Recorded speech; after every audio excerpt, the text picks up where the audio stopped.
Now, yesterday was a huge day, to say the least, for Ivory Coast, who emerged the winner of the 2015 Africa Cup of Nations. It was such a huge win that the Ivory Coast and Manchester City midfielder Yaya Toure described winning the African Cup of Nations as unbelievable after the Elephants beat Ghana in a dramatic penalty shootout. The goalkeeper, Boubacar Bari, scored the decisive spot kick to seal a 9-8 win on penalties after Sunday's final had ended goalless after extra time. Toure, who won the Premier League with City last season, said, "When you win with your club, it's quite amazing." Now joining us in the studio to talk more about the events of yesterday is our sports correspondent, Cecilia Omorogbe. Cecilia, thank you so much for joining us on Network Africa. Thank you for having me. Now, I'd like to start by asking you if you were surprised about how things played out yesterday. Yeah, definitely. I remember in 1992, the game actually ended goalless, went into extra time, and of course got into penalties. So I felt the Ivorians have actually lost. And of course, when they played against Zambia also in the final, they lost through penalty shootout. I was thinking, okay, this has happened to them before. So all they needed to do was to tie the loose ends, because they should be thinking that beating Ghana in 1992, then Ghanaians would definitely want revenge and want to win the game. But it ended goalless, went into extra time, and of course into penalties and all that. And another twist was actually a situation whereby you were having a goalkeeper. I thought he was actually injured, while the penalties were going on. And of course, he got up and he was able to score the winning penalties. And of course, he became the hero. That's him there, Abubakar Bari. Of course, he came in as a replacement and all. He wasn't even supposed to be here, but the first choice goalkeeper was injured and he had to come in. And of course, he actually made it happen. So, how would you describe this year's edition of the Africa Cup of Nations? And, what would you say needs to be put in place in order to up the ante for next year's edition?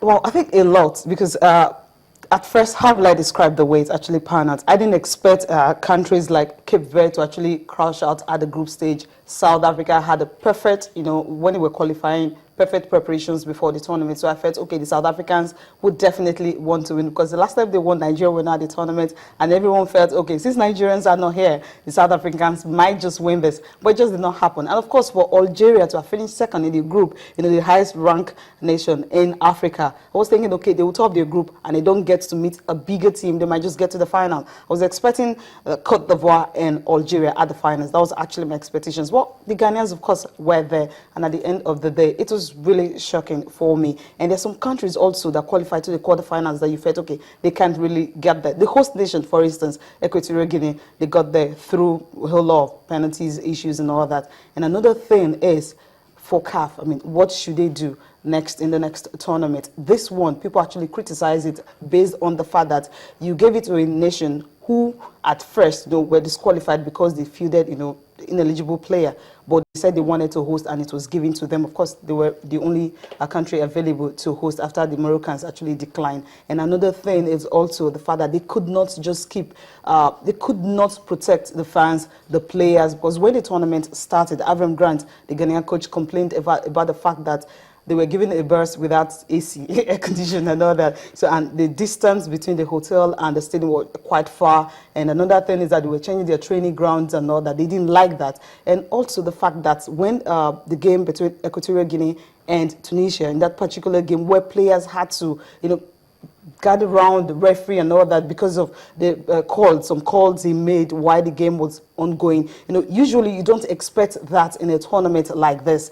You find club level, sometimes it happens, but come on, the whole world were watching and they didn't expect this kind of thing in this tournament. So the security levels, there was so much lapses in it, and we had some coaches were actually complaining that, of course, some FAs, that the security men they saw were not even up to 50, and so that was the reason you had a situation where the fans, the players had to even attack referee. And of course, the other ugly thing was the game between the host nation and Ghana. That was widely publicized situation whereby fans started throwing all kinds of things on the field and to their opponent, because the visiting fans had to invade the pitch, and it was a major tournament, so you don't actually expect something like that to happen. So CAF can actually work on the security lapses and see how they can tie everything around so that we don't have a tournament whereby you start questioning whether they deserve host.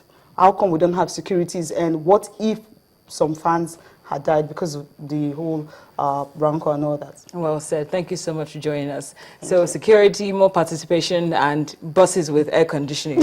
Noted. Thank you so much. Well, that's it on Network Africa May. Thanks for watching. I'm Cynthia Are.